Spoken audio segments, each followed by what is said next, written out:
бахшида ба рӯзи модар бо ибтикори кумитаи иҷроияи ҳизби халқи демократии Тоҷикистон дар ноҳияи ба номи Мир Саид Алии Ҳамадони чорабинии идона баргузор карда шуд. дар ин ҷамъомади идона занони фаъоли ноҳия аъзоёни ҳизби халқи демократии Тоҷикистон даъват шуданд. раиси кумитаи иҷроияи ҳизби халқи демократии Тоҷикистон дар ноҳия занон ва модаронро бахшида ба рӯзи модар табрик намуда таъкид доштанд ки саҳми занон ба бонавони ноҳия дар тарғиби моҳияти истиқлолият, эҳёи ҳунарҳои мардумӣ, расму оин, анъанаву суннатҳо ва фарҳанги миллӣ калон мебошад.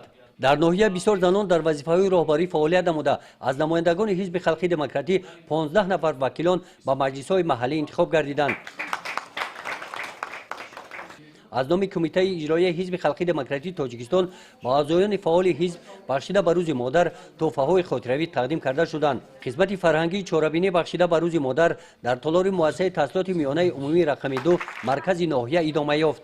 дар ибтидо шоири маъруфи муосири тоҷик Али Муҳаммад Муродӣ занону модарони ноҳияро бахшида ба рӯзи модар бо навиштаҳои нав табрик намуданд. аз ҷониби омӯзгорон ва хонандагони муассисаи таълимӣ бо барномаи махсуси идона ки аз бахшҳои ҷолиб иборат буда ба мавзӯи модар бахшида шуда буданд, бо ҳунару маҳорати худ хотири иштирокчиёни чорабиниро шод гардониданд. дар ин ҳамоиш иштирокчиёни беҳтарин аз ҷониби кумитаи иҷроияи ҳизби халқи демократии Тоҷикистон бо тӯҳфаҳои хотиравӣ қадр карда шуданд. намоиши барномаи идонаи консертии кормандони бахши фарҳанги ноҳия анҷомбахши чорабиниҳо гардид.